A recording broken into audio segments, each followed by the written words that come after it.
Good afternoon, lovies. Good afternoon po sa ating lahat. So, abala po tayo sa ngayon, mga gagawaing bahay kasi ngayon po ay 5 years date anniversary ng mother ko. So, kahit nandito tayo, magprepare din ako ng kahit na kaunting, pasensya sa magpe-prepare din ako ng kahit na kaunting kung sa amin kasi is iaatag mo ba. So, yun muna ang gagawin natin sa ngayon. Magluluto ako ng pansit. Tapos, magprito lang ako ng kaunting chicken. Siya kanina kasi habang kausap ko kasi yung kapatid ko kanina, habang nag-uusap kami, linagyan ko na ng inayos ko na yung gagawin ko para sa ngayon. Kali pag nagluluto kasi ako ng pansit is binababad ko lang siya sa mainit na tubig. Tapos inaano ko siya, parang sinusok ko siya sa tubig na mainit. Yun ang nakakaluto sa kanya. Kaya madali ko na lang lutuin yung pansit niya kasi malambot na siya, as in luto na talaga siya. Hindi mo na siya kailangan patagalin pang lutuin kasi binabad ko siya sa mainit na tubig. Yun ang style ko pag nagluluto ako ng pansit para mas madali siya. So sa ngayon, mag-ihiwa lang muna ako ng mga ingredient. At sasahugan ko lang siya ng hipon at ng kaunting ng kaunting chicken din, na breast chicken. Yun ang isasahog natin. Tapos may mga gulay, lagyan natin ng gulay. So samahan niyo ako mamaya sa mga gagawin sa ngayon kasi kailangan nating magbigay ng kaunting alay sa ating namayapang nanay. So, kailangan din nating alalahanin kahit nasabing nasa kabilang buhay ng ating mga magulang, kailangan nating alalahanin saan man tayo naroon. Kahit na ano lang, basta at least naalala natin sila. So, ito ang ko ngayon para naman maialay ko sa aking altar na para naman yun naman ang ialay ko sa aking nanay ngayong araw na ito. Yung mga pamilya ko sa Pinas, nagpadasal na sila. Ako naman dito is magsindi ako ng kandila. Mag-alay lang ako nito pagkain. Tapos mag-isindi lang ako ng kandila. So, yun ang ating munang asikasuhin sa ngayon. Bago nga pala ako mga kalabs, bumalik dito sa Kuwait, dumala muna ako sa puntod ng nanay ko.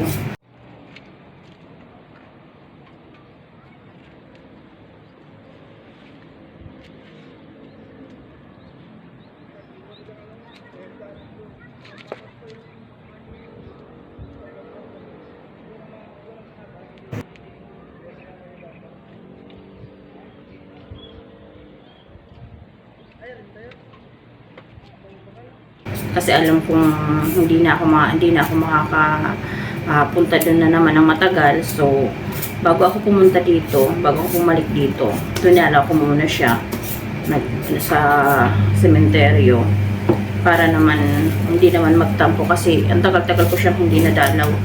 Kapag nandito ka kasi hindi mo talaga madadalaw yung nanay mo kahit nasa pag hindi ko ng kandila is okay naman siya. Nagsindi naman yung kandila ko pero tatlong beses siyang namatay ba o namatay yung kandila. So, 3 beses kong sinindihan talaga yung kandila. Samantalang yung kandilang linagay ng sister ko is hindi man lang na wawala yung yung ilaw niya sa So, sa akin, 3 beses talaga siya namatay. Para sigurong nagtampo siguro yung mother ko. Naniniwala ba kayo sa mga ganong kasabihan? Kasi ako naniniwala ako doon. Kasi naniniwala kami sa ganong mga kasabihan. Ewan ko na lang sa iba kung naniniwala kayo sa mga ganyang kasabihan. Mga pangyayari ba? Kasi kami nararanasan mo kasi yan. At nararanasan ko yan. Minsan na, siyempre, nagpaparamdam, yung lalo na pag malapit na yung anniversary niya, ganyan. Mararamdaman ko talaga o kaya minsan may mga paru-paro na pupunta rin na makikita mo na all over sudden hindi mo siya nakikita pero sa time ng mga ganyan is mayroon ka talaga makikita at mayroon talaga mag-i-stay sa kwarto mo ng ganun. Actually palagi ko nararanasan. Pero this year, hindi ko siya na encounter. Pero from the past year, na ano ko siya, na palagi ko siyang nakikita. Pumupunaan talaga siya, parang talaga siyang palagi nandito sa kwarto ko, minsan sa trabaho ko, ganun.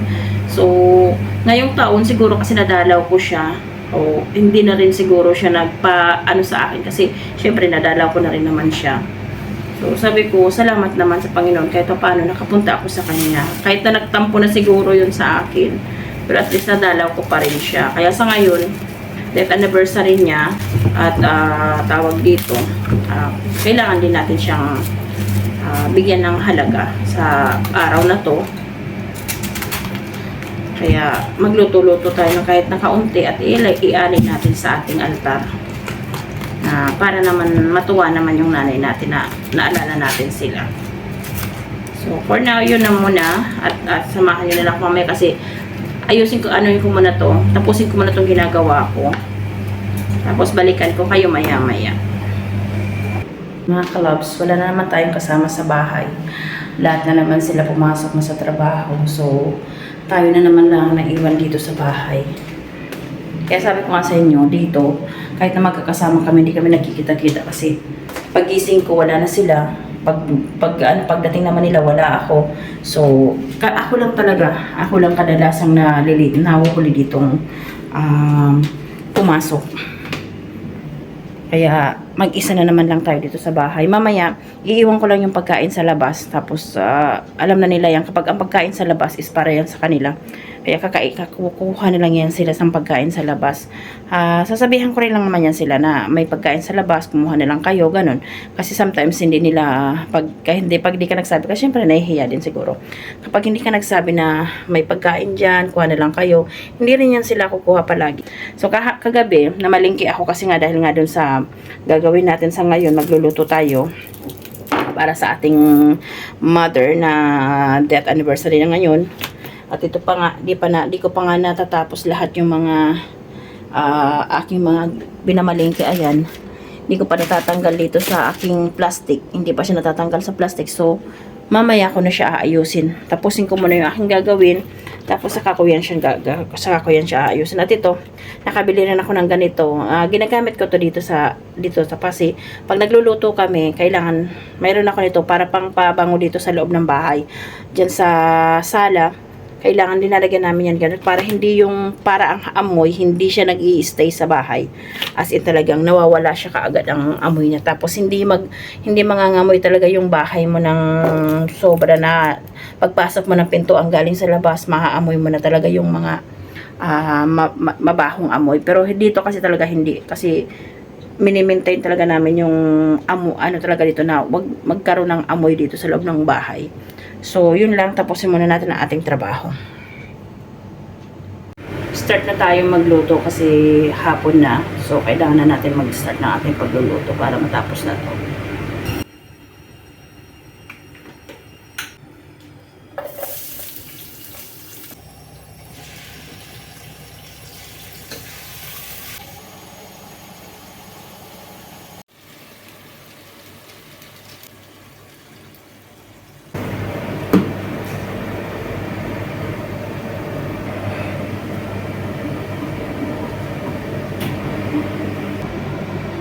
Tapos na ang ating papansit.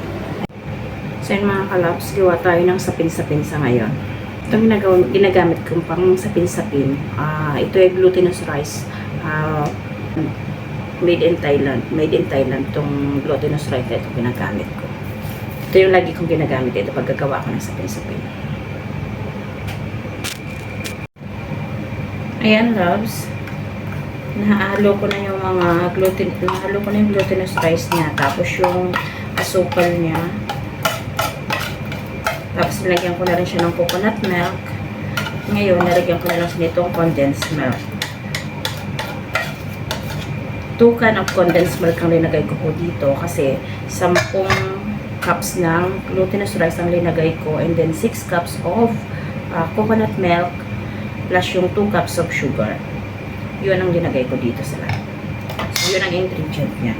So, after yung mga food coloring niya, is liquid ang ginagamit ko. So, tatansyahin ko na lang siya kung anong kulay. Kung tatansyahin ko na lang siya kung gusto ko yung bright, mga bright masyado yung kulay or gusto ko yung light lang ng kulay.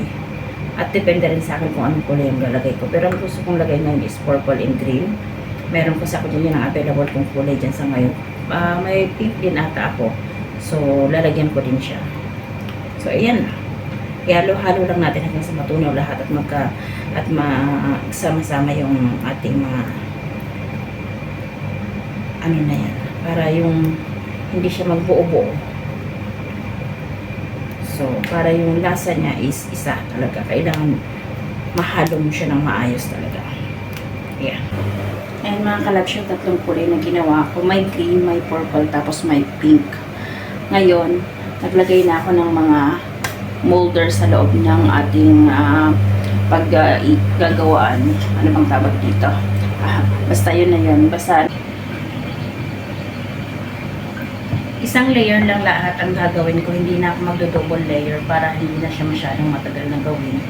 Kasi pangbahay lang naman to. So, ayan. Okay na siya. Ilagay natin ito maya-maya dun sa ating pero kasi roller kasi lang kasi nilulutuan ko. So, ilalagay ko lang siya doon. Kasi wala tayong steamer.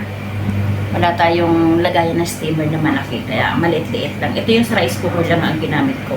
Yun ang available ko dito. Kaya ito lang ginagamit ko.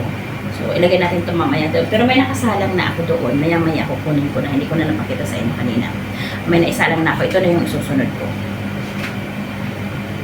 Ayan po. Luto na ang ating sapin-sapin. Yan. Nakagawa na rin ako ng iba kanina. So, iyon. Sinalang ko na rin yun bago. Patapos na rin yan. May isa pa naman akong isasalang. At yung pansit natin, luto na din. Ayan. Ito naman po gumagawa tayo ng pangbabaw din sa ating sapin-sapin. At ayan po, luto na rin ang ating panlagay sa ibabaw ng ating sapin-sapin. So, antayin lang natin siyang lumamig. Tapos, saka natin siya ilagay doon sa ating sapin-sapin. Ayan, ready ng ating sapin-sapin. Kami na yan. Mamaya naman yung iba. So, ayan. Pati yung pansit, okay na rin siya. So, ready na lahat. At ayan din yung para sa pang-alay ko. 5th year anniversary ng mother ko. Magsisindi na lang ako maya-maya ng kandila. Tapos, dadasalan ko na lang siya after.